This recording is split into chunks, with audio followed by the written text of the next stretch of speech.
Voltamos aqui, querido, com a exposição do Salmo 66, a parte da perspectiva, parte C, tá certo? Vamos partir aqui para a parte C, perspectiva do que Deus é no presente. Já vimos a retrospectiva da prova que a gente passou, das atitudes que fizemos na prova, da reação que Deus fez às nossas ações, né, nessa retrospectiva. E agora vamos tratar de uma perspectiva daquilo que é no tempo presente, tá certo?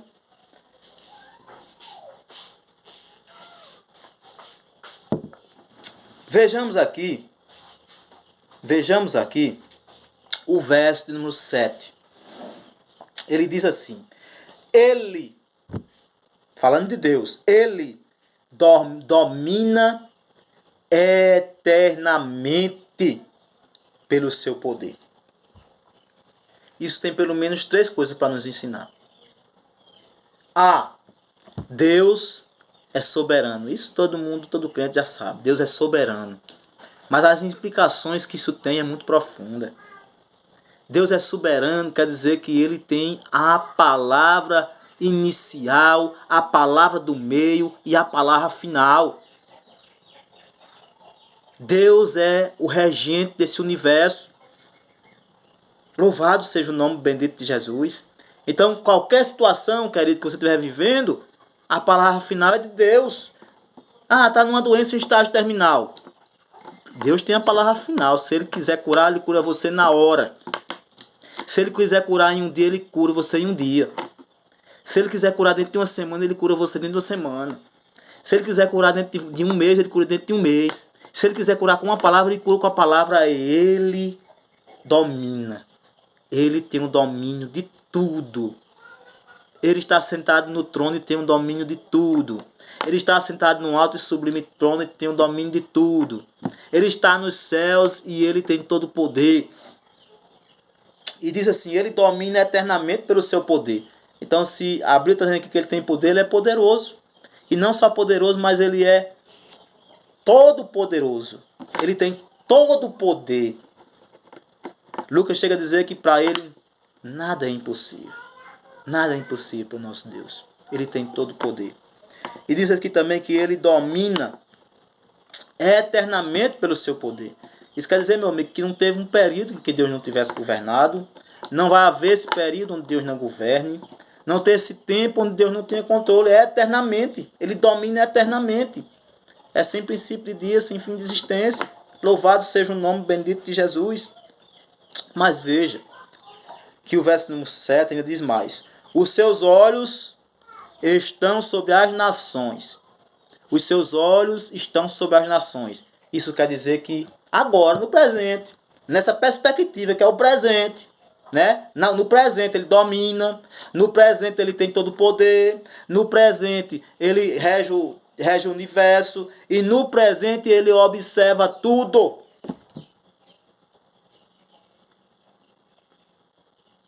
No presente ele observa tudo. Os seus olhos estão sobre as nações. E a Bíblia diz que os olhos do Senhor estão em todo lugar, contemplando os maus e os bons. Então de Deus ninguém escapa.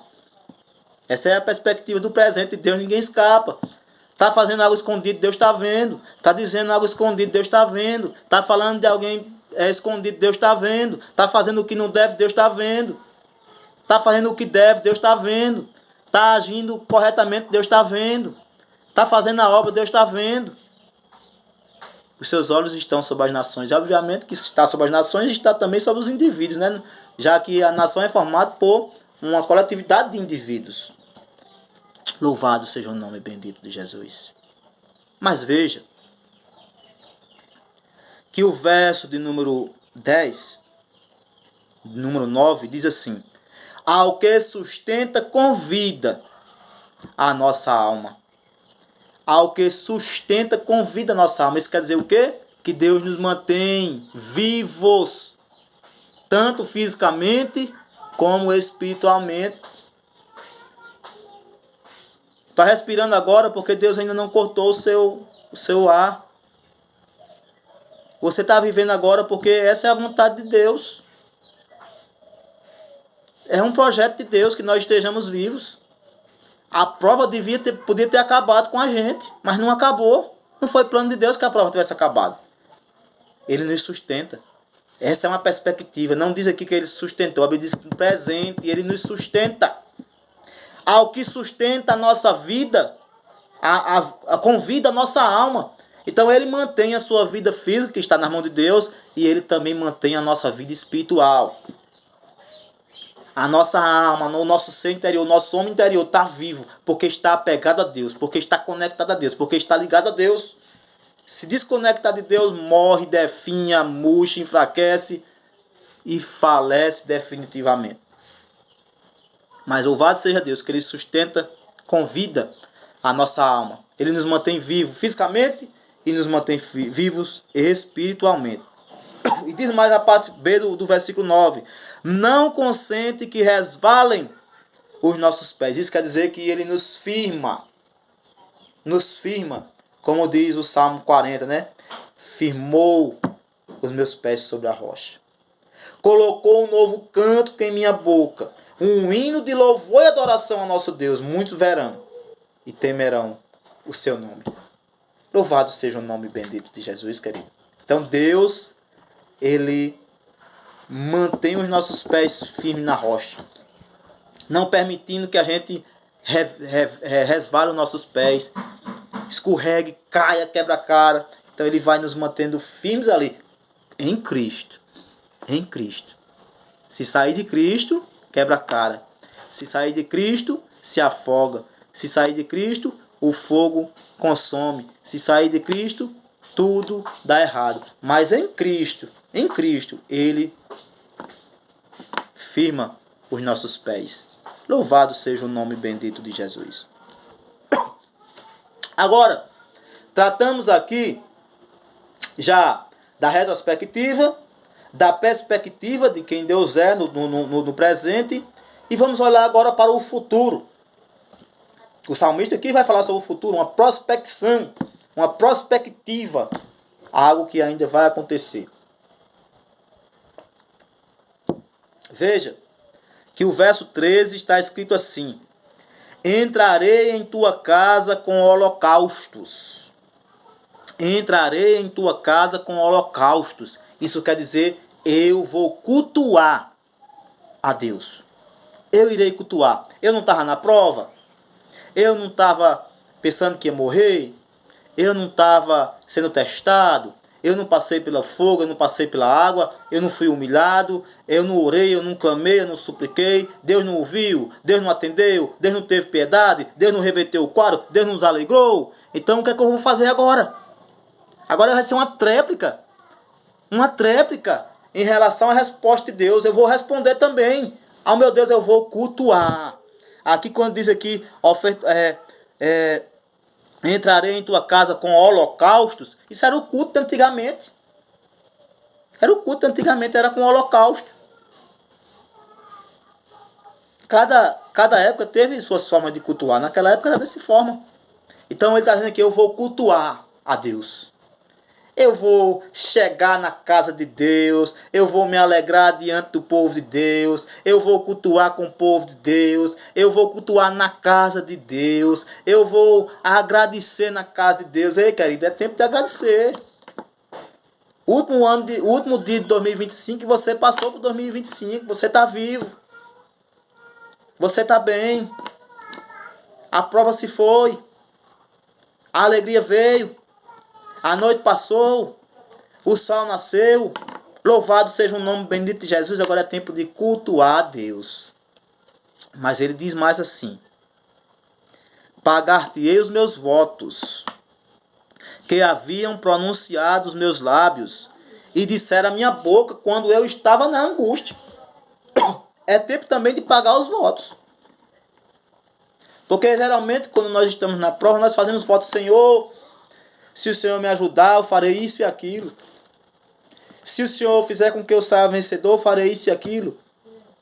Se eu sair dessa, eu farei isso e aquilo. Fazemos votos para Deus na prova. Deus nos atende. É tempo de no futuro aqui, é tempo de pagar os votos. Ele diz aqui, pagar-te-ei, futuro, ó, pagar-te-ei os meus votos. É hora de pagar, é hora de começar a agir para pagar os votos. 2026 é tempo de pagar os votos a Deus. Pagar os votos que você fez quando estava na angústia. Quando estava na prova, quando estava no fogo, quando estava na água. Pagar-te-ei os meus votos. Mas também diz assim, ó. Olha como é futuro, olha como é prospecção. Versículo 15.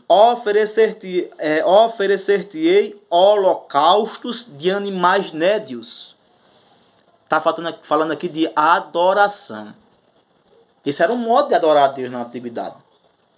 Animais nédios, animais gordos. Do jeito que Deus tinha pedido. Era ovelha, era boi, era carneiro, era bode, era novilho, era vaca. E tudo isso limpo. Não poderia ter mancha nesses animais. Não poderia ter defeito nesses animais. Tinha que ser um animal saudável. Isso quer dizer uma adoração pura, vinda de dentro, vinda do coração, do jeito que Deus requer. Aqueles que o adoram em espírito e em verdade. Então isso é oferecer animais nédios.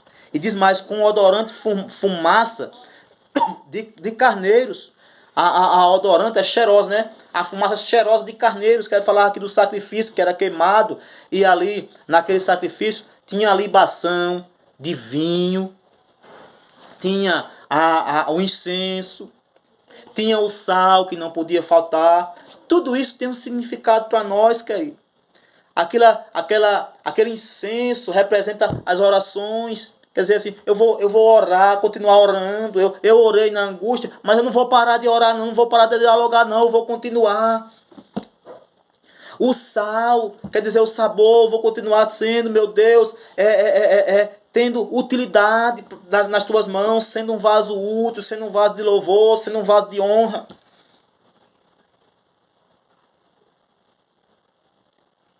Então, tudo isso tem um significado muito profundo na adoração. E ele diz, oferecerei novilhos com cabritos, o melhor da nossa adoração, o melhor de nós.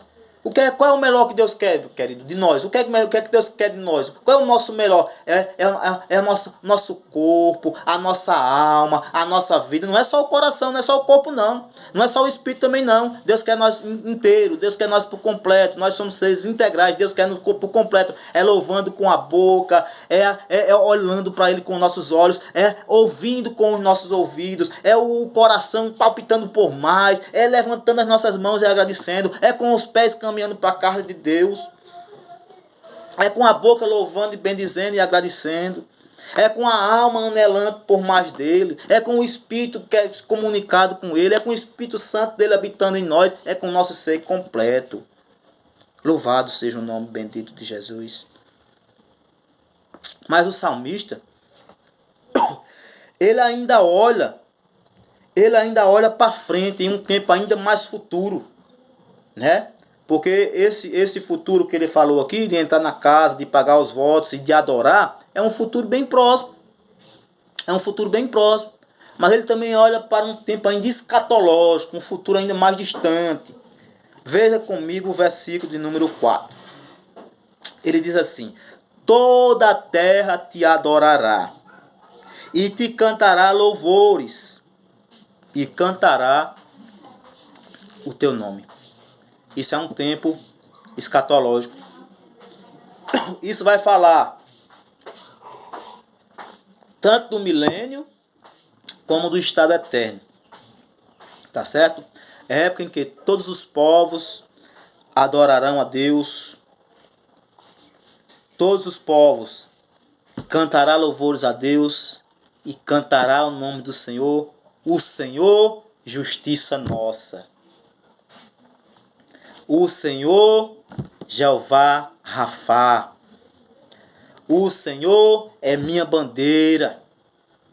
Jeová Nissi. O Senhor é minha paz. Jeová Shalom. O Senhor é a minha provisão. Jeová Jireh. E assim o povo de Deus vai cantando eternamente. Louvado seja o nome bendito de Jesus. Então essa, querido, foi a prospecção. Falamos da retrospectiva, falamos da perspectiva de quem Deus é e falando da prospectiva das coisas futuras que o salmista planejou e que ele ainda viu, ainda para um futuro mais distante. Mas vamos falar agora, falta 2 partes dentro desse salmo, para nós acabar o salmo.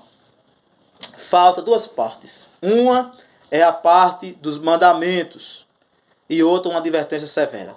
Vamos conversar aqui falando sobre os mandamentos. Os mandamentos devem ser constantes, tá certo? Se você não cumpre, vamos agora, a partir de hoje, colocar esses mandamentos em dia. Primeiro, está aqui, logo encabeçando o salmo, diz assim: louvai a Deus com brados de júbilos todas as terras. Primeiro mandamento é de elogiar a Deus. Louvar quer dizer elogiar. Louvar quer dizer falar bem. Louvar quer dizer sentir sabor. Sentir sabor em falar daquilo. Por exemplo, quem gosta de futebol parece que tem a boca enche d'água quando está falando de futebol. Quem gosta de Fórmula 1, a boca enche d'água quando está falando de Fórmula 1. Quem gosta de determinado tipo de coisa gosta de falar daquele assunto. E quem ama a Deus gosta de falar de Deus. Quem ama Deus sente sabor, a sua boca enche d'água, a sua alma fica saltitando, fica jubilosa, fica exultante, fica vibrando quando está falando de Deus. Então ele diz aqui: louvar a Deus com brados de júbilo, gritos de alegria.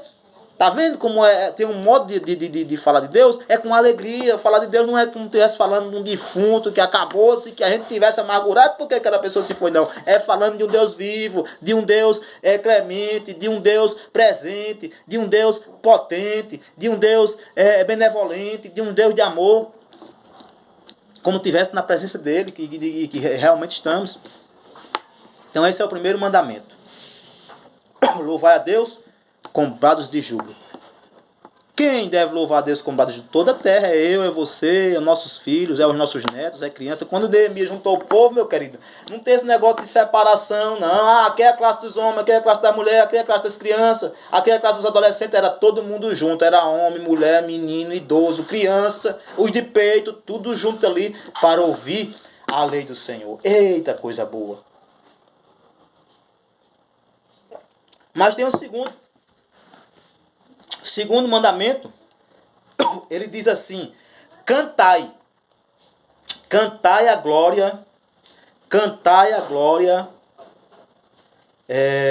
do seu nome, dai glória ao seu louvor. Então o segundo mandamento aqui é cantar a respeito de Deus. Tem um salmo, eu acho que é o salmo de número 101, logo encabeçando o salmo diz: cantarei a misericórdia e o juízo. É sobre o que a gente deve cantar. É sobre as coisas de Deus. Aqui está dizendo cantar a glória do seu nome. É cantar sobre as coisas de Deus. Sobre quem Deus é, sobre o que Deus faz, sobre o que Deus fez, sobre o que Deus fará. Sobre o que Jesus Cristo fez, sobre o que Jesus Cristo faz, sobre o que Jesus Cristo fará, sobre o Espírito Santo, sobre as obras dele. Cantai. Mas leia comigo o Salmo de número 66, o verso 16. A parte B diz: eu contarei o que ele tem feito à minha alma. Então cantar é um verbo, mas contar também. Olha que coisa interessante. Cantar e contar. Cantar o que Deus faz e contar o que Deus fez. Cantar o que Deus fez e contar também o que Deus faz, o que Deus fará. Então é cantar, né, entoando aquela melodia com harmonia, com alegria, com disposição, e também contar gerações futuras, contar para a pessoa que está do seu lado o que ele fez por você. Não se esqueça que esse contarei também é uma prospecção, é um plano para o futuro. Contarei o que ele fez, e é algo, o que ele tem feito, é algo que ele começou a fazer, que ele não terminou ainda e vai continuar fazendo. Então continue contando e cantando. Louvado seja o nome bendito de Jesus.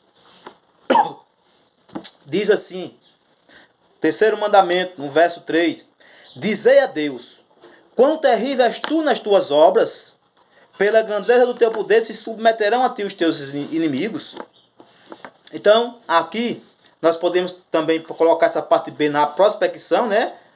Ainda no futuro escatológico, pela grandeza do teu poder se submeterão a ti os teus inimigos, porque vai chegar um tempo em que cada inimigo de Deus vai ter que se prostrar e confessar que Jesus é Senhor, confessar que Deus existe, confessar que Ele realmente é. E outro verbo aqui, e outra parte, nós podemos colocar nos mandamentos. A parte A, dizer a Deus, quão terrível és tu nas tuas obras. Isso aqui é falar de Deus, sobre a própria pessoa de Deus. É falar com Deus sobre Deus mesmo.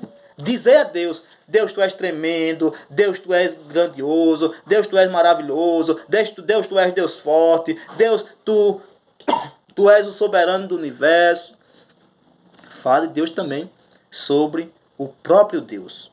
Aí tem uma parte interessante, também sobre o mandamento, que está aqui no verso número 5 e o verso número 16. Eu chamo esses dois versículos de o mandamento auditivo e o mandamento visual, que você ouve, que você vê.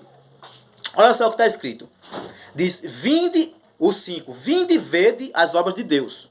Aí o 16, vinde e ouvi todos os que temem a Deus. Então é um mandamento audiovisual, vinde e ouvi, venha e ouça, abra os seus ouvidos, esteja atento à voz de Deus, mas também venha e veja o que Deus faz, porque primeiro você ouve a respeito de Deus, você ouve a respeito de Jesus, você ouve a respeito do Espírito Santo, mas quando você se conecta melhor, você não apenas ouve, mas você também vê o que Deus faz, você também vai vendo, a sua visão espiritual vai se ampliando, o seu mundo espiritual vai se ampliando, e você vai vendo, louvado seja o nome bendito de Jesus, o agir de Deus na história, na vida coletiva, na vida individual, na história do seu povo, louvado seja o nome bendito de Jesus.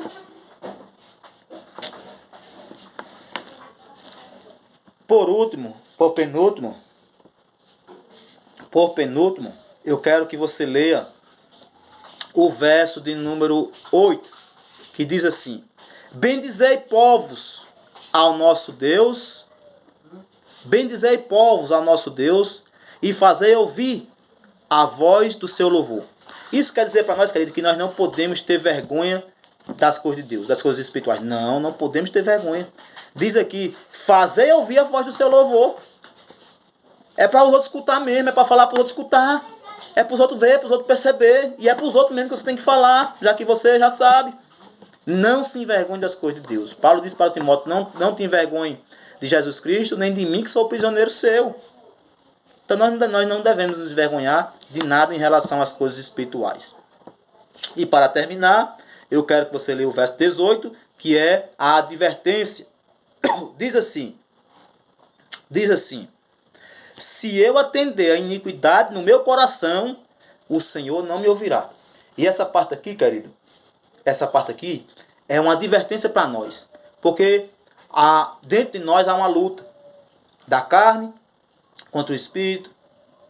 E é uma luta constante, é uma luta sem trégua, é uma luta renhida, é uma luta dioturna, que ocorre dioturnamente. O salmista dá essa advertência. Se você ouvir a sua voz interior, né? Aquilo que é pecado, aquilo que é contra a vontade de Deus, Deus não vai te ouvir, Deus vai te rejeitar. Então é uma advertência constante para nós. Se lembre do que Deus fez por você. Se lembre dos que você prometeu. Se lembre de quem Deus é. Se lembre do futuro, das coisas que você deve fazer e das coisas que Deus vai fazer também. E se desvie de toda iniquidade, senão Deus te rejeita. Então, querido, o meu desejo para você é que você tenha um restinho de dia. Agora é 10h10 da manhã do dia 31 de 2025. Que esse restinho de ano Deus te abençoe, Deus chegue com providência na sua vida, Deus mude a sua situação e que 2026 seja cheio de bênção da parte de Deus, cheio de graça, de benignidade, de benevolência, de sonhos realizados, de surpresas boas da parte de Deus para a sua vida e para a vida da sua família. Que Deus seja contigo em nome bendito de Jesus. Como Paulo, eu não sou não sou presbítero para dar a bênção apostólica, mas eu sou crente e posso dizer um versículo que está na Bíblia, como Paulo deixou escrito em 2 Coríntios, capítulo número 13, e versículo número 13, a graça de nosso Senhor Jesus Cristo, o amor de Deus e as consolações do Espírito Santo seja com todos vós. Amém.